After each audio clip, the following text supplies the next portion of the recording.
Hello, good people of YouTube. Mountbatten here. And today we have your bonus weekly replay live reaction video. Today featuring the Tier 10 Research Bureau British Battlecruiser, the Incomparable, being driven by one Mr. Lionheart Accurate. Now, the Incomparable is a personal favorite ship of mine as it is just so ridiculously stupid. First off, look how massive this ship is. Like, there's just so much real estate here. And, like, the gap between turret number 2 and turret number 3 is truly incredible. I mean, look at all that space there. I mean, that's what you get when you build a massive battle cruiser with 1920s technology. All that's machine spaces and such. So, yeah, the turret angles aren't that great. But she's also armed with 6 20-inch guns, which means you can overmatch 32 millimeters of armor. And, well, I mean, you can go up to, I think, like 35 or something like that, which isn't really needed. So it's just a really big shell that can overmatch 32, but also has a ridiculous amount of alpha damage. So if this thing does Citadel you, you are having a very bad day. The guns of the Incomparable are quite not accurate from my experience at longer ranges, but up close it's pretty fine. Now, good thing that the Incomparable has a 10.6 kilometer detection range with a full build. That's right, this massive battle cruiser that is way longer than I think a fair few amount of tier 10 ships has a 10-kilometer detection range. Because of course it does. It also has, I believe the torps are, let me double check here. I think they're 10 or 11. Yeah, the torps are 10 kilometers as well, because of course it has torpedoes, because it's, well, yep, you know, you're going to have 20-inch guns, torpedoes, why not? You do also get hydro and spotter as well. I believe you could choose between a spotter or a fighter. And she does have a super heal. Now, the thing about the Incomparable is that she is truly a battle cruiser. She has very thin bow and stern armor. She can get overmatched by a fair few number of ships at tier 10, even at tier 9 and tier 8. So she is very, very squishy. Glass cannon is probably the best way to describe the Incomparable here. Because of that, you will be, of course, losing a lot of HP to random shots. I mean, look at the amount of HP she has, too. She only has 73,500 HP, which is far below the Thunderer over there, which, remember, you know, Thunderer and Conqueror have very low HP pools for a tier 10 battleship, and then you have the Incomparable here with 73,000, so she's lower than a lot of tier 9 battleships as well. But that's the price you have to pay. Oh, look, a Kitakami. I haven't seen one of those in a bit. But that's the price you have to pay, of course, to get 20-inch guns, 10-kilometer detect, and a very fast ship. Now, Lionheart here does have Brisk on his Incomparable, pushing him up to 40 knots with the speed boost. And he's doing the thing that Incomparable is very good at, going down a flank, finding a place where you can shove yourself in and get on the side of the enemy team. And Albert there takes out the friendly Hildebrand. Why is the Hildebrand in secondary range this early on? That's interesting. But the friendly side is down 2 ships already. Oh, looks like the points are flipped. So the red team's points, the green team's points, the green team's points, or the red team's points. Why? It's a replay bug that they haven't fixed in years. Ooh, this is looking good here. Broadside Stalingrad, 13 kilometers away. He's 13 kilometers away from that Stalingrad. Keep on. He's probably spotting that Stalingrad, actually. Look, he has 40,000 spotting damage. This is so stupid. I love this ship. Alright. That actually looks really good, and 50,000 damage to a Stalingrad. One more, like, overpin away from just dev striking the Stalingrad. Oh, look, the Kitakami is 9 kilometers away. That's not going to be good for him here in a second. I imagine he's probably going to want to finish off the Stalingrad first. Very wisely hits Hydro there because the Kitakami is present. Stalingrad does have his broadside, though, and, ooh, that shot lands a little bit short. Alright, just going to assist there on, I guess, the Ad Albert because he was spotting him. Forward turret finishes on the Stalingrad. Rear turret's off at the Kitakami. And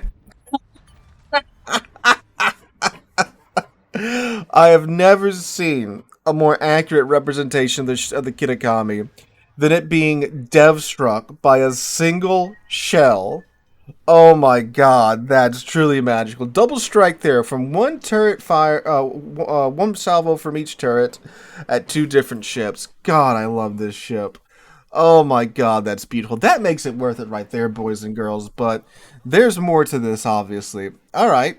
So now the teams are, well, the green team's starting to catch up in points here. Oh, look, Shikishima also sporting the Rogue Wave camo that Lionheart is sporting here on his Incomparable. Oh, he's looking for that nasty cheek shot. Let's see. After getting, three nasty Citadel salvos there, let's see if he can top it there. 27k off the Shikishima from one shell actually citadeling. That's the Incomparable in a nutshell. Most shells miss or overpin, but that one shell that citadels, it's a magical time. And of course, when you get several shells to citadel, like what happened with the Stalingrad, it's an even better time, right? Alright, so he does have a Shikishima and a Yami in front of him. Let's see. Oh, and a Thunderer, too. Lots of long-range, big-gun snipey ships here. Not going to have shots on that Thunderer thanks to the island ruining it. Popping engine boost again. He's trying to find a nasty angle there. And he does, okay. He hit engine boost, then he cranked his speed down to 3/4. Looks like those might... Oh, that looks good. And... Aw, torpedo protection. What a disappointing roll from RNG. Still has a broadside here. Oh, the Thunder's getting pummeled pretty good. I don't think he's going to be around. Well, yeah, he might. Okay, so it gives him another salvo there. He's got Shikishima, and the Yami's still up over here. And... Oh, he's going to get this, yeah, but it's going to be like, yeah, 8k. Alright, and that flips the points over in the favor of the green team. Red team still has 2 caps, though. So, they're going to be catching up here. Yeah, again, the points are flipped. Probably people miss that when I say it, which is like I get in some videos where people like scroll around in the timeline and stuff, but like in a replay video when you should be watching the whole match. Why are you scrolling around? All right, so Shikishima takes out the friendly Yami there, and he's got shots out on the Yami. Good shots there, 22k through pure pins. No citadels though. Here come the planes. Doo doo doo doo. All right, Audacious has taken a keen interest in our friend here. Looks like, yeah, so the bad thing about the Incomparable, obviously, big long ship takes forever and a year to turn. So unfortunately, he does manage to dodge one torpedo, but 2 do in fact hit his hull. That's a very broadside Shikishima there. Shots out from the forward turrets. That plane almost hits his ship. Alright, gets into that one before. Ooh, nice! 35k, 2 citadels. Good. Oh my god! So remember what I said about the Incomparable not having any armor? That salvo from the Yamato there just deleted him down to, I think, the thousands instead of the tens of thousands. But there goes his super heal, getting him back up to 30k. And again, thanks to his excellent concealment, he is now hidden from the Yami. Alright, the superhero does also have a quick cooldown time, as you can see. But the Yamato's guns do in fact load faster. So he's got to dodge the Audacious and the Yami shells here, which can very much win him 22k through pure pins, and woo, dodges those. Cranks it back up to speed, trying to dodge the Audacious's bombs, and perfectly dodges those. Look at him bobbing and weaving and bobbing. Alright, so now well, he's still spotted courtesy of the Audacious's fighter there. That's changing in the next patch or so. Here come the planes again. Showing the Yami a lot of broadside here, but the Yami apparently is preoccupied. I guess the shell's out. I swear the bombs just defy gravity in this game. As they do.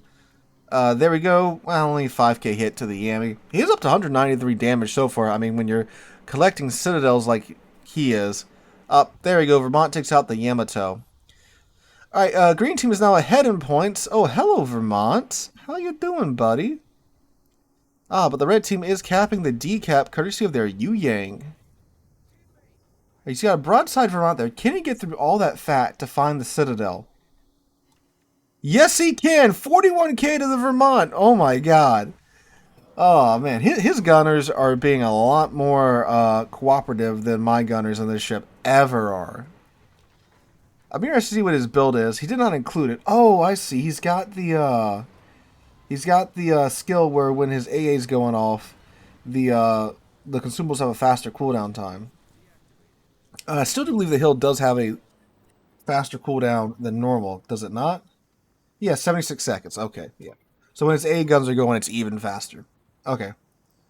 So hello, Audacious Planes again. Let's see. So you guys are spotted by the friendly carrier. There's the Vermont. The Vermont has beached himself in awe of the Incomparable, popping his super heal because, well, these shells are probably going to hit and probably do a fair amount of damage. Yep, there you go. And he's on fire too. So even though it's going to be kind of a waste of a heal, it's going to at least, counteract the fire for the few seconds that it's up. Well, that's the problem with the Incomparable. You eat so much damage and there's just only so much of your repair that you can actually use. Alright, this should be a dead Vermont here. I'm hoping so, from 9 kilometers away, 28 shells. I'm a little bit too far back, but I mean, hey. Yeah, it would still work. 12k done to the Vermont. I would probably be dropping torps about... Yep, there he goes. Oh, you can single line drop these torps if you want to. Ooh, this is a lot of side. Ooh, thank God that wasn't a Citadel. He should have him down here with the focus fire from his team. And 19k there. High caliber for him. Here comes the Audacious Planes yet again. Speaking of the Audacious, there it is. Ooh, I don't know. This is going to be kind of sketchy here. Alright, shots out on the Vermont. Damage comes to that fire. Should be a dead Vermont. It's a dead Vermont. Ah, but his shells are out. And, yep, there you go. Gets his 5th kill for a Kraken. 273,000 damage done. And the match is not over. Although the green team is well ahead with the points now. Although the red team does have 3 cups. But obviously there's only 2 ships left alive on the red team. So I'm going to go ahead and skip to the end. If anything interesting does happen, I'll bring you guys back in for it. I think you guys would like to see the CV at least get bullied to death, as he has now been jumped by the Lucian. This is Lionheart controlling the camera, by the way, not me. As he has now been jumped by the Lucian and the Vermont. Sorry, Lucian and the Des Moines. And yeah, the Lucian's going to get the kill here, and he surely does. Alright, so that is a win for the friendly team. Obviously, with the man getting 5 kills and 273,000 damage. This is an E. I can tell you right now that this is an E. Man got Dev Strike, got Double Strike, Kraken Unleashed, and High Calibers. Probably like 1 shell hit away from Confederate as well. 7 Citadels, that's just nuts in this ship. 3,057 base XP, courtesy of the high amounts of HP he took away from the enemy team, and of course the 24 plane kills don't hurt as well. So Lionheart, thank you so much for sending this in, dude. Such a fun game to show off the Incomparables, just insanity and such. So thanks so much for sending it in. If you have a replay that you'd like to see featured here on the channel, feel free to send it to the email link down below. I know that wasn't working for a couple of days. I got it fixed. It should be working now. It's how I got this replay, so it is working now. But yeah, hope you guys have a wonderful week, and if you are an American, I hope you have a wonderful Thanksgiving as well. Hope you guys have a great day. Hope to catch you guys in the next one.